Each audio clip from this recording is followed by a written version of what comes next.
500 বছর পুরনো এমন এক গোপন বইয়ের ভেতরে আপনি ঢুকতে চলেছেন, যেখানে লুকিয়ে আছে ডার্ক সাইকোলজির সবচেয়ে শক্তিশালী কৌশলগুলো।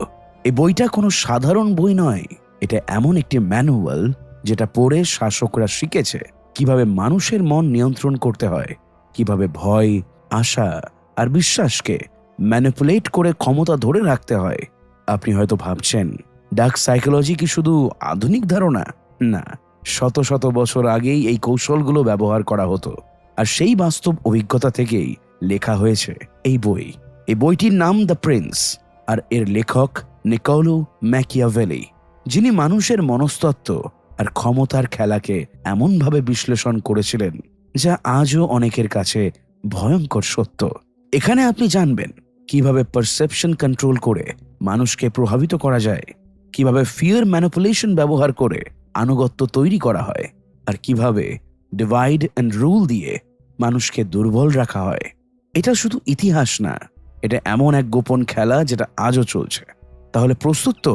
চলুন শুরু করি সেই অন্ধকার যাত্রা, যেখানে ক্ষমতা মানে শুধু শাসন নয়, মানুষের মনকে নিয়ন্ত্রণ করার বিজ্ঞান। অধ্যায় 1, মানুষের মনকে নিয়ন্ত্রণের প্রথম নিয়ম। ক্ষমতার খেলাটা আসলে কোথায় শুরু হয়?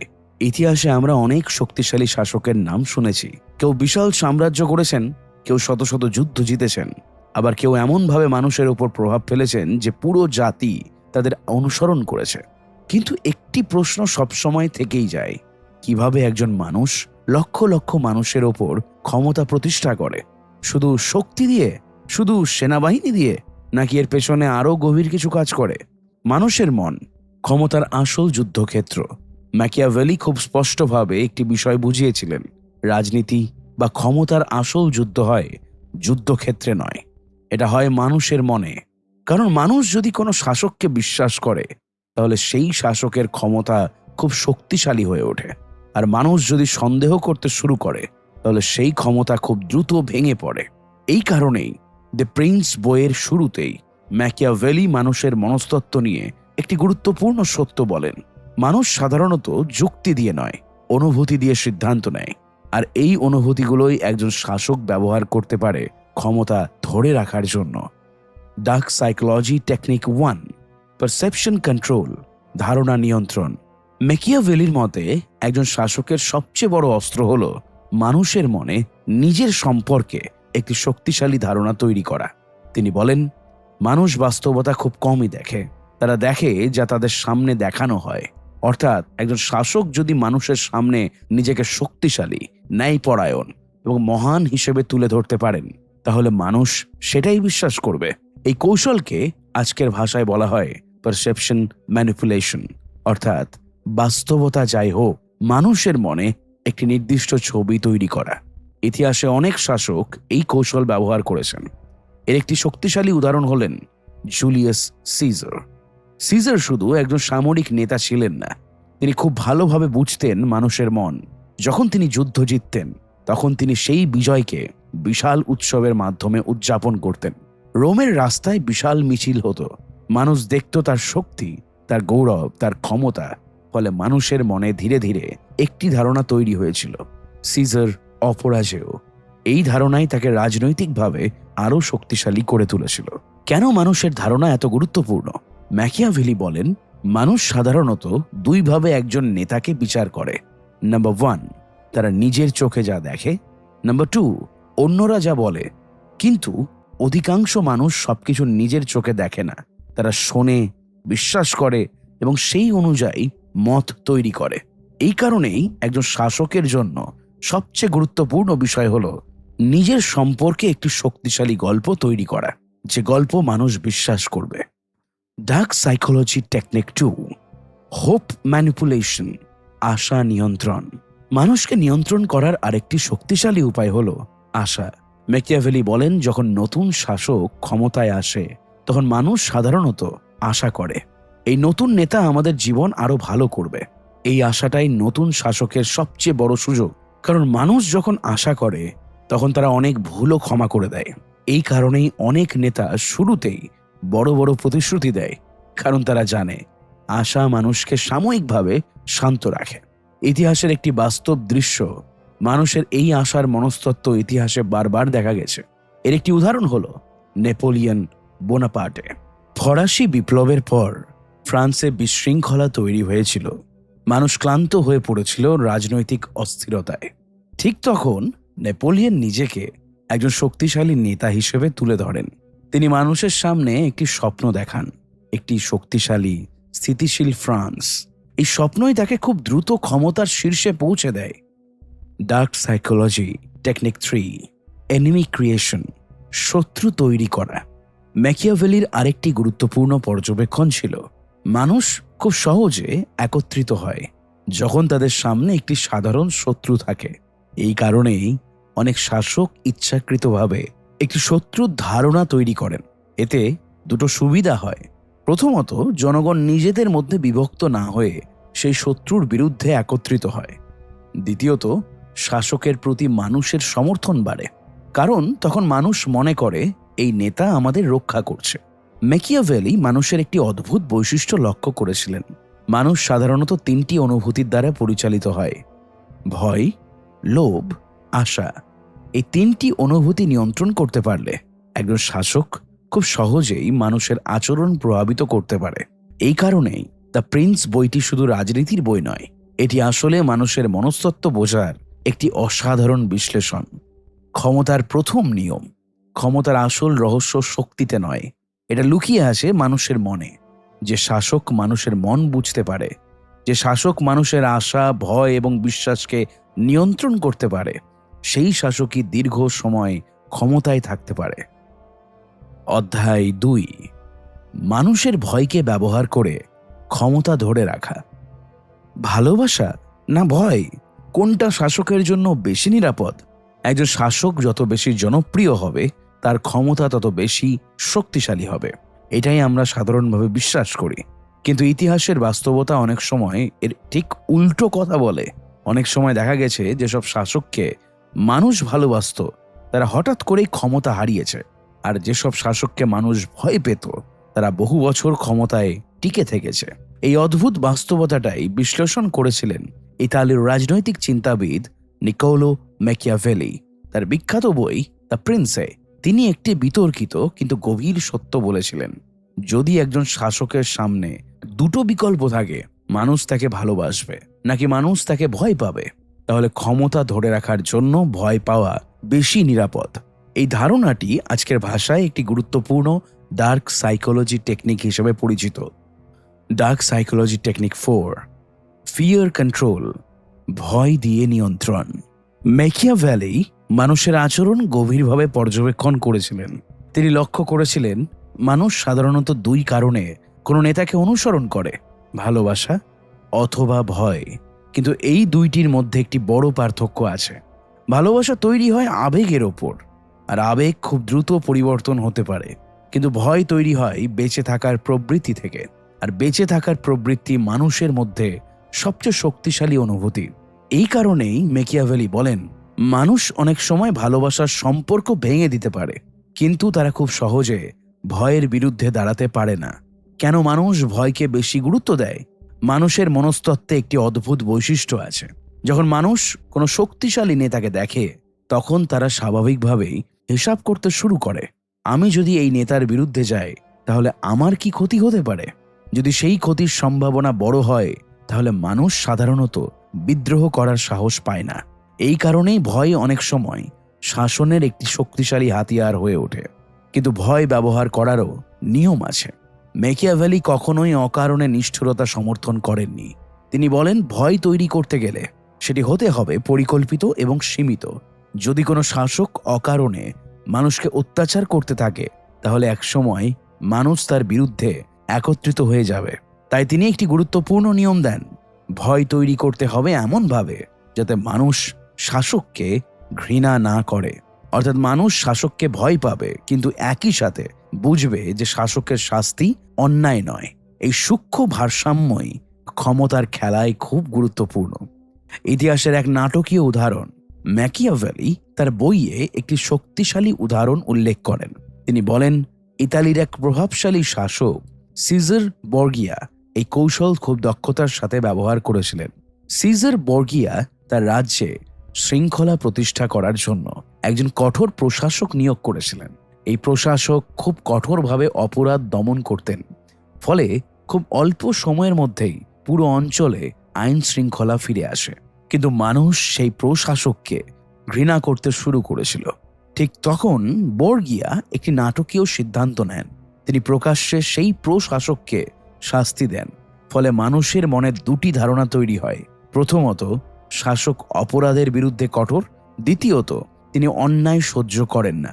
এই একই কৌশলের মাধ্যমে তিনি একই সাথে ভয় এবং সমর্থন দুটোই অর্জন করেছিলেন।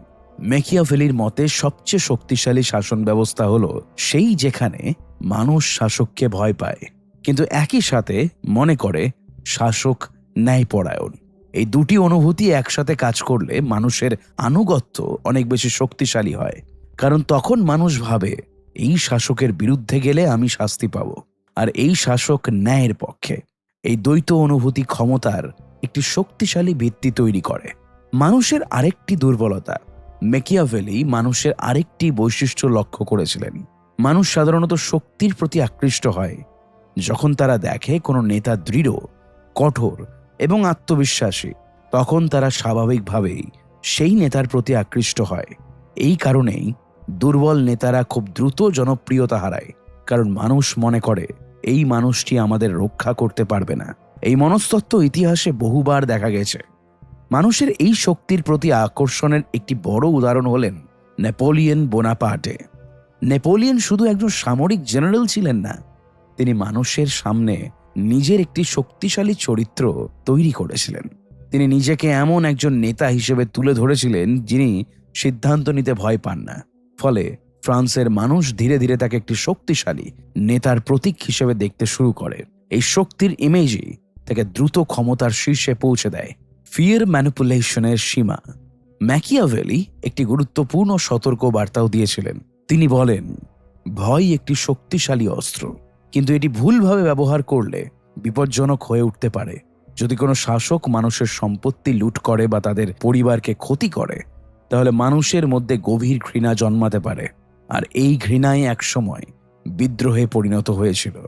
এই কারণেই তিনি বলেন, একজন শাসকের উচিত মানুষের জীবন ও সম্পত্তির প্রতি সম্মান দেখানো, কারণ এগুলো মানুষের কাছে সবচেয়ে বেশি মূল্যবান। ক্ষমতার দ্বিতীয় নিয়ম। দ্য প্রিন্স বইয়ের এই অংশ আমাদের একটি কঠিন সত্য শেখায়। মানুষ সবসময় নৈতিকতার ভিত্তিতে সিদ্ধান্ত নেয় না। অনেক সময় তারা সেই নেতাকে অনুসরণ করে যাকে তারা শক্তিশালী মনে করে। এই কারণেই একজন শাসকের জন্য গুরুত্বপূর্ণ মানুষ তাকে সম্মান করুক এবং একই সাথে কিছুটা ভয়ও করুক। এই দুই অনুভূতির সমন্বয় ক্ষমতাকে দীর্ঘস্থায়ী করে। অধ্যায় ৩। বিভাজনের মাধ্যমে মানুষের শক্তিকে দুর্বল করা।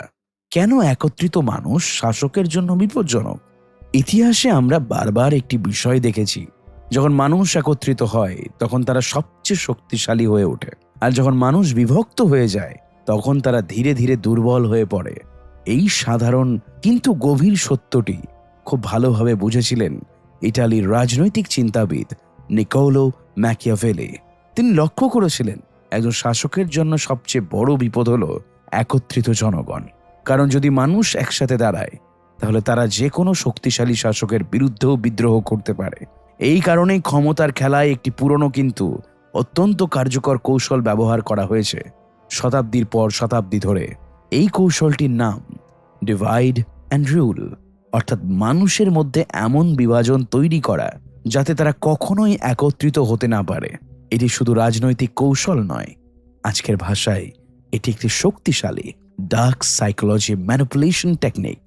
Dark psychology technique 5, divide and rule. ম্যাকিয়াভেলির মতে একজন শাসকের উচিত সবসময় লক্ষ্য রাখা তার রাজ্যের ভেতরে কোনো শক্তিশালী ঐক্য যেন তৈরি না হয়। কারণ যখন মানুষ একত্রিত হয় তখন তাদের শক্তি বহুগুণ বেড়ে যায়। কিন্তু যদি মানুষ বিভিন্ন দলে বিভক্ত থাকে, তাহলে তারা একে অপরের বিরুদ্ধেই ব্যস্ত থাকে। ফলে শাসকের বিরুদ্ধে বড় কোনো আন্দোলন তৈরি হয় না। এই কারণেই অনেক শাসক ইচ্ছাকৃতভাবে মানুষের মধ্যে বিভাজন তৈরি করে। মানুষের মনস্তত্ত্বে একটি অদ্ভুত বৈশিষ্ট্য আছে, মানুষ খুব সহজেই আমরা এবং ওরা এই দুই ভাগে পৃথিবীকে দেখতে শুরু করে। যখন কোনো সমাজে এই বিভাজন তৈরি হয়, ধর্ম, ভাষা, জাতি, রাজনীতি অথবা শ্রেণী নিয়ে, তখন সেই সমাজে অভ্যন্তরীণ সংঘর্ষ তৈরি হয়। এই সংঘর্ষই শাসকের জন্য সুবিধা তৈরি করে, কারণ তখন মানুষ নিজেদের মধ্যে লড়াই করতে ব্যস্ত থাকে আর শাসক সেই অবস্থাকে নিয়ন্ত্রণ করে ক্ষমতা ধরে রাখতে পারে।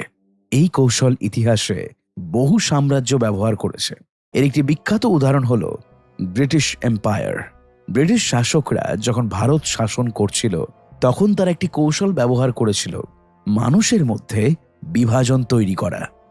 ধর্ম, ভাষা এবং বিভিন্ন সম্প্রদায়ের মধ্যে পার্থক্যকে তারা রাজনৈতিকভাবে ব্যবহার করেছিল। এই কৌশলটির একটি জনপ্রিয় নাম হয়ে যায় ডিভাইড অ্যান্ড রুল। এই বিভাজনের কারণে বহু সময় ভারতীয় সমাজ একত্রিত হতে পারেনি, ফলে দীর্ঘ সময় ধরে ব্রিটিশ শাসন টিকে ছিল। বিভাজন কিভাবে তৈরি করা হয়? ম্যাকিয়াভেলি সরাসরি এই শব্দ ব্যবহার না করলেও তার বিশ্লেষণ থেকে বোঝা যায় বিভাজন তৈরি করার কয়েকটি সাধারণ উপায় আছে। প্রথমত, সমাজে ছোট ছোট গোষ্ঠীর মধ্যে প্রতিযোগিতা তৈরি করা। দ্বিতীয়ত, একটি গোষ্ঠীকে অন্য গোষ্ঠীর বিরুদ্ধে উস্কে দেওয়া। তৃতীয়ত, কিছু গোষ্ঠীকে বিশেষ সুবিধা দেওয়া। এই কৌশলগুলো মানুষের মধ্যে সন্দেহ এবং প্রতিদ্বন্দ্বিতা তৈরি করে, ফলে সমাজের ভেতরে একটি স্থায়ী উত্তেজনা তৈরি হয়। শাসকের জন্য এর সুবিধা কি? যখন সমাজ বিভক্ত থাকে, তখন শাসকের জন্য কয়েকটি বড় সুবিধা তৈরি হয়। প্রথমত, কোনো বড় ঐক্য তৈরি হয় না। দ্বিতীয়ত, মানুষ নিজেদের সমস্যার জন্য একে অপরকে দোষ দেয়। তৃতীয়ত, শাসক নিজেকে একজন মধ্যস্থতাকারী হিসেবে তুলে ধরতে পারে, ফলে মানুষ মনে করে শাসক না থাকলে পরিস্থিতি আরো খারাপ হয়ে যাবে।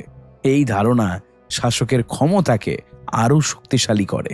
মানুষের মধ্যে বিভাজন তৈরি করার আরেকটি উদাহরণ দেখা যায় রোমান সাম্রাজ্যে। রোমের শাসকরা প্রায় বিভিন্ন অঞ্চলের গোষ্ঠীগুলোর মধ্যে প্রতিদ্বন্দ্বিতা তৈরি করাতো। এই কৌশলের মাধ্যমে তারা নিশ্চিত করত কোনো একটি গোষ্ঠী যেন অতিরিক্ত শক্তিশালী হয়ে না ওঠে। এইভাবে রোমান সাম্রাজ্য বহু শতাব্দী ধরে বিশাল অঞ্চল নিয়ন্ত্রণ করতে পেরেছিল। এর পেছনে সামরিক শক্তির পাশাপাশি এই রাজনৈতিক কৌশলও বড় ভূমিকা রেখেছিল। ম্যাকিয়াভেলি মানুষের একটি বড় দুর্বলতা লক্ষ্য করেছিলেন। মানুষ প্রায়ই তাদের আসল সমস্যার উৎস বুঝতে পারে না। তারা অনেক সময় নিজেদের মতো মানুষদের বিরুদ্ধেই দাঁড়িয়ে যায়। এই ভুল বোঝাবুঝি বিভাজনের শক্তিকে আরও বাড়িয়ে দেয়, ফলে সমাজের শক্তি ধীরে ধীরে ভেঙে পড়ে। ক্ষমতার তৃতীয় নিয়ম। ক্ষমতা শুধু শক্তি দিয়ে টিকে থাকা না, অনেক সময় ক্ষমতা টিকে থাকে মানুষের মধ্যে দূরত্ব তৈরি করে। যদি মানুষ একত্রিত হয়, তাহলে তারা শক্তিশালী হয়ে ওঠে, আর যদি মানুষ বিভক্ত হয়ে যায়, তাহলে তাদের শক্তি ধীরে ধীরে কমে যায়। এই কারণেই ইতিহাসে অনেক শাসক মানুষের ঐক্যকে ভয় পেয়েছে। অধ্যায় 4, ভালো মানুষের মুখোশ পরে ক্ষমতা ধরে রাখা। মানুষ আসলে কি দেখে, বাস্তবতা নাকি অভিনয়? ইতিহাসে আমরা অনেক নেতার কথা শুনেছি যারা নিজেদেরকে অত্যন্ত ন্যায়পরায়ণ, দয়ালু এবং নৈতিক নেতা হিসেবে তুলে ধরেছেন। তাদের ভাষণ শুনলে মনে হয় তারা মানুষের জন্যই সবকিছু করেছেন। তাদের কথা শুনে মানুষ বিশ্বাস করে এই মানুষটি সত্যি মহান, কিন্তু বাস্তবতা অনেক সময় ভিন্ন হয়। অনেক সময় দেখা যায় সেই একই নেতা ক্ষমতা ধরে রাখার জন্য কঠোর সিদ্ধান্ত নিচ্ছেন, রাজনৈতিক কৌশল ব্যবহার করছেন, এমনকি প্রতারণাও করছেন। এই অদ্ভুত বৈপরীত্যটাই বিশ্লেষণ করেছিলেন ইতালির রাজনৈতিক চিন্তাবিদ নিকোলো ম্যাকিয়াভেলি। তার মতে ক্ষমতার খেলায় একটি অত্যন্ত গুরুত্বপূর্ণ কৌশল হলো নিজেকে এমনভাবে উপস্থাপন করা যাতে মানুষ আপনাকে ভালো এবং নৈতিক মনে করে। এই কৌশলটি আজকের ভাষায় বলা যায় image manipulation. Dark psychology technique 6, image manipulation, ভাবমূর্তি নিয়ন্ত্রণ। ম্যাকিয়াভেলি মানুষের একটি গুরুত্বপূর্ণ বৈশিষ্ট্য লক্ষ্য করেছিলেন। তিনি বলেন, মানুষ খুব কমই বাস্তবতা যাচাই করে। অধিকাংশ মানুষ যা দেখে বা যা শোনে সেটাকে সত্য বলে ধরে নেওয়া হয়। এই কারণেই একজন শাসকের জন্য সবচেয়ে গুরুত্বপূর্ণ বিষয় হলো নিজের একটি শক্তিশালী ভাবমূর্তি তৈরি করা। একজন শাসকের এমনভাবে আচরণ করা উচিত যাতে মানুষ তাকে মনে করে দয়ালু, ন্যায়পরায়ণ, ধর্মপরায়ণ, বিশ্বস্ত এবং নৈতিক। কিন্তু একই সাথে তিনি একটি কঠিন সত্য বলেন, বাস্তবে শাসকের সবসময় এই গুণগুলো থাকা জরুরি নয়, কিন্তু মানুষের সামনে সেই গুণগুলোর অভিনয় করা জরুরি। কেন এই কৌশল এত শক্তিশালী? মানুষ সাধারণত দুইভাবে একজন নেতাকে বিচার করে। প্রথমত, তারা নিজের চোখে যা দেখে, দ্বিতীয়ত তারা অন্যদের কাছে থেকে যা শোনে। কিন্তু অধিকাংশ মানুষ সবকিছু নিজের চোখে দেখে না। তারা গল্প শোনে, প্রচারণা দেখে এবং সেই অনুযায়ী মত তৈরি করে। এই কারণেই একজন নেতার জন্য তার ভাবমূর্তি অনেক সময় বাস্তব ক্ষমতার থেকেও বেশি গুরুত্বপূর্ণ হয়ে ওঠে। যদি মানুষের মনে একটি শক্তিশালী ইতিবাচক ধারণা তৈরি করা যায়, তাহলে সেই নেতা সহজেই মানুষের সমর্থন পেতে পারেন। অগাস্টাস রোমের প্রথম সম্রাট হলেও তিনি কখনো নিজেকে রাজা বলে ঘোষণা করেননি, বরং তিনি নিজেকে রিপাবলিকের রক্ষক হিসেবে উপস্থাপন করেছিলেন। তিনি মানুষের সামনে এমন একটি ভাবমূর্তি তৈরি করেছিলেন যেন তিনি ক্ষমতা দখল করতে চান না, তিনি শুধু রোমকে স্থিতিশীল রাখতে চান। এই কৌশলটি অত্যন্ত সফল হয়েছিল। মানুষ তাকে একজন মহান নেতা হিসেবে দেখতে শুরু করে, কিন্তু বাস্তবে অগাস্টাস পুরো রোমান সাম্রাজ্যের ওপর পূর্ণ নিয়ন্ত্রণ প্রতিষ্ঠা করেছিলেন। একজন শাসকের জন্য বাস্তবতা এবং মানুষের ধারণা এই দুটো আলাদা বিষয়। বাস্তবে শাসক কি করছেন সেটি যতটা গুরুত্বপূর্ণ, তার থেকেও বেশি গুরুত্বপূর্ণ হলো মানুষ মনে করছে তিনি কি করছেন। এই কারণেই ইতিহাসে অনেক শাসক তাদের ভাবমূর্তি নিয়ন্ত্রণের জন্য প্রচারণা, অনুষ্ঠান এবং প্রতীক ব্যবহার করেছেন। মানুষ সাধারণত তাদের নেতাদের মধ্যে কিছু গুণ দেখতে চায়। যখন কোনো নেতা এই গুণগুলোর প্রতীক হিসেবে নিজেকে তুলে ধরতে পারেন, তখন মানুষ খুব সহজেই তাকে বিশ্বাস করতে শুরু করে। এই বিশ্বাসই তার ক্ষমতার ভিত্তি তৈরি করে। যদি কোনো শাসক শুধু অভিনয় করে কিন্তু বাস্তবে সম্পূর্ণ বিপরীত আচরণ করে, তাহলে একসময় মানুষ তা বুঝে ফেলবে, আর তখন সেই নেতার ভাবমূর্তি ভেঙে পড়বে। এই কারণেই তিনি বলেন, একজন শাসকের উচিত নিজের ভাবমূর্তি বজায় রাখার পাশাপাশি বাস্তবতাও কিছুটা নিয়ন্ত্রণে রাখা, অর্থাৎ অভিনয় এবং বাস্তবতার মাধ্যমে একটি সূক্ষ্ম ভারসাম্য রাখতে হবে। ক্ষমতার চতুর্থ নিয়ম। ক্ষমতা শুধু শক্তি বা ভয়ের ওপর দাঁড়িয়ে থাকে না। অনেক সময় ক্ষমতা টিকে থাকে ভাবমূর্তির ওপর। যদি মানুষের মনে একজন নেতার সম্পর্কে একটি শক্তিশালী ইতিবাচক ধারণা তৈরি হয়, তাহলে সেই নেতার ক্ষমতা অনেক বেশি স্থায়ী হয়ে ওঠে। এই কারণেই ইতিহাসে অনেক শাসক নিজেদেরকে ন্যায়পরায়ণ ও মহৎ হিসেবে তুলে ধরেছেন। অধ্যায় 5, পরিকল্পিত কঠোরতা দিয়ে ক্ষমতা স্থায়ী করা। কখনো কখনো নিষ্ঠুরতা কেন ক্ষমতাকে শক্তিশালী করে? ইতিহাসে আমরা এমন অনেক শাসকের কথা শুনেছি যাদের শাসন খুব কঠোর ছিল। তারা অপরাধীদের বিরুদ্ধে নির্মম শাস্তি দিতেন, বিদ্রোহ দমন করতেন এবং প্রয়োজনে কঠিন সিদ্ধান্ত নিতে দ্বিধা করতেন না। আজকের দৃষ্টিতে এই ধরনের শাসন অনেক সময় নিষ্ঠুর মনে হতে পারে, কিন্তু রাজনৈতিক বাস্তবতা বিশ্লেষণ করতে গিয়ে ইতালির রাজনৈতিক চিন্তাবিদ নিকোলো ম্যাকিয়াভেলি একটি অস্বস্তিকর কিন্তু গুরুত্বপূর্ণ সত্য তুলে ধরেছিলেন। তিনি বলেন, কিছু পরিস্থিতিতে পরিকল্পিত কঠোরতা আসলে দীর্ঘমেয়াদে স্থিতিশীলতা তৈরি করতে পারে। Dark psychology technique 7, strategic cruelty, পরিকল্পিত কঠোরতা। ম্যাকিয়াভেলির মতে নিষ্ঠুরতা সবসময় খারাপ নয়, বরং নিষ্ঠুরতার দুই ধরনের ব্যবহার আছে: অব্যবস্থিত নিষ্ঠুরতা, পরিকল্পিত নিষ্ঠুরতা। অব্যবস্থিত নিষ্ঠুরতা হলো যখন একজন শাসক বারবার মানুষের উপর অত্যাচার করে।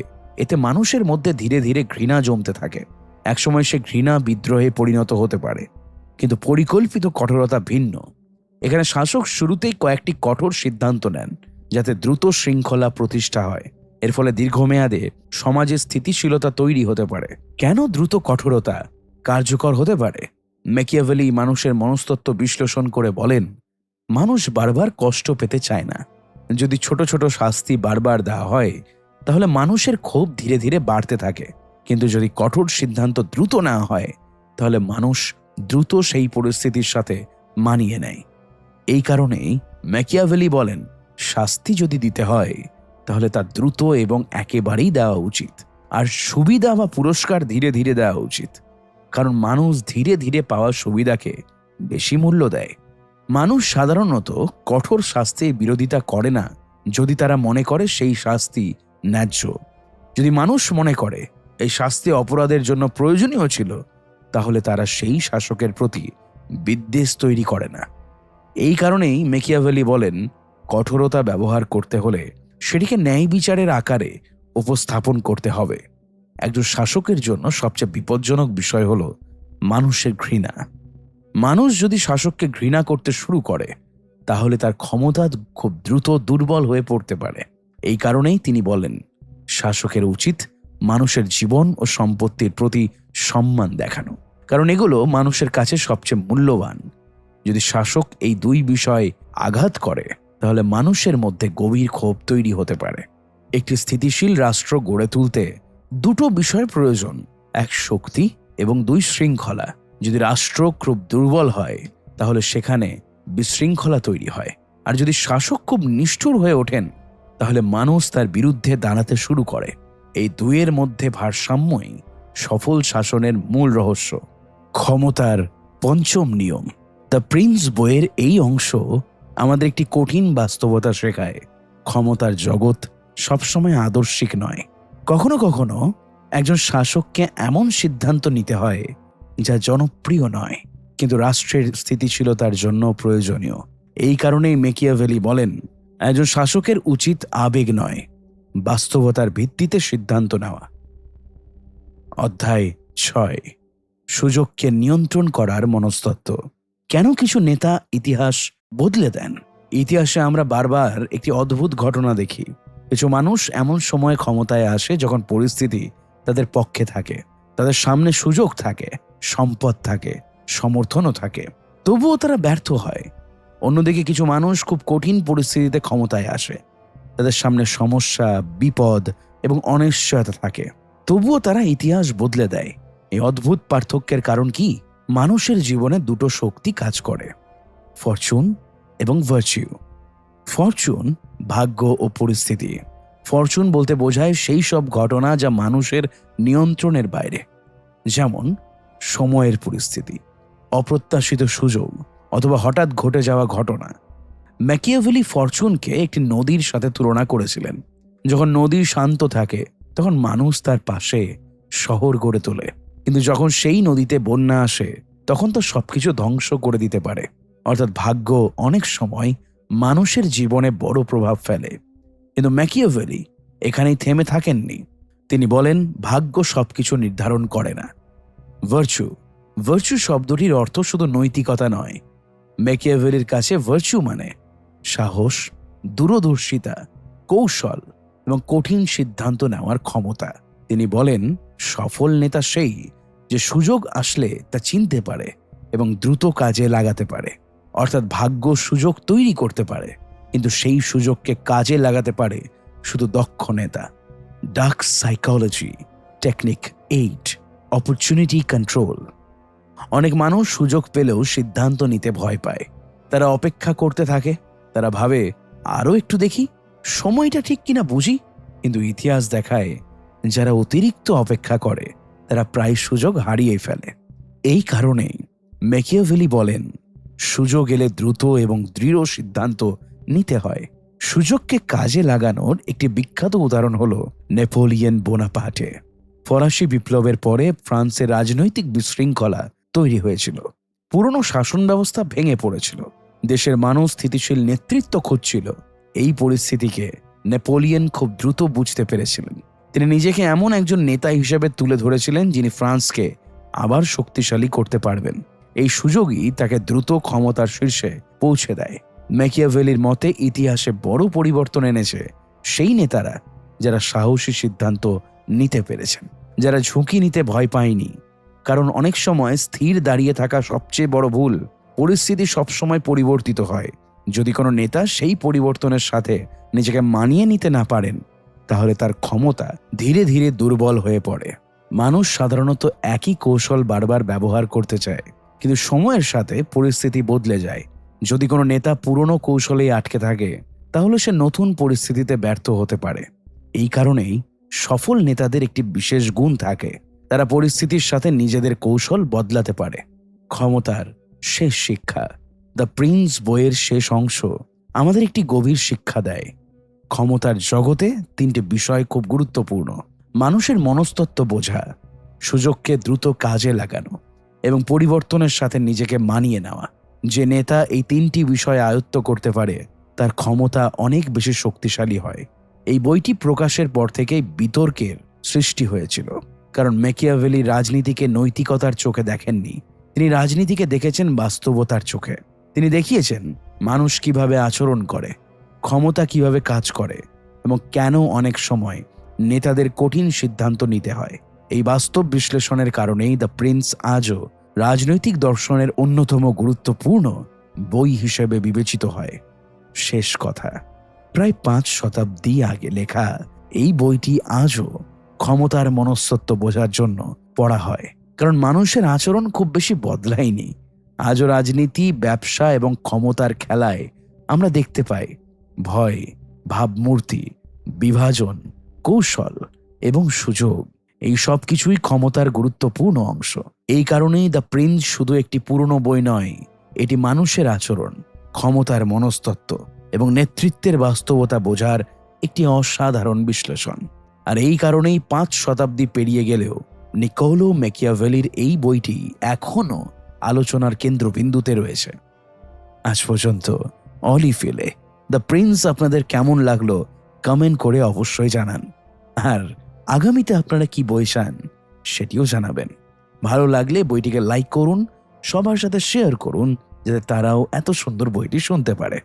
ভালো থাকুন, সুস্থ থাকুন এবং কন্টিনিউ শুনতে থাকুন অডিফিলকে।